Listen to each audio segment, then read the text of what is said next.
岁末年终都是聚餐旺季，让呼吸道疾病变得一发不可收拾。特别是新冠疫情有卷土重来的趋势。胸腔科医师苏一峰在脸书发文表示，最近新冠又开始大流行，门诊、急诊、住院患者一大堆都确诊了，要大家小心。特别要在痊愈之后 X 光检查有没有纤维化发生，及早治疗。还有更让专家担心的是，现在的新冠症状似乎不太一样。我们发现说那个新的一波的这个新冠的话，它跟之前的话比较不是那么像，它不一定会发烧哦，那它反而是以那个鼻涕流的很多或是就是单纯咳嗽为主，所以请大家的话呢就是如果你有一般的感冒的症状，请你就是勇敢的做 COVID 的快筛。近来诊所观察到有越来越多新冠患者主要症状出现改变，不再是初始病毒的发高烧，还有喉咙剧痛，新变种的 XBB 还有 JN.1 只会咳嗽跟流鼻水。尽管症状变轻了，但毒性没有减弱，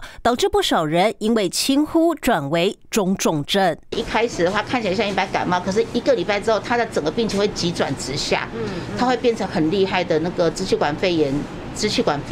真的就是会变肺炎，那甚至有的人就不能呼吸，真的是这么的厉害。专家建议，只要有症状就要做新冠快筛，别再以为流鼻水只是小毛病，过度自信的轻忽大意，恐怕就让新冠病毒有机可乘。八大新闻和平李松元采访报道。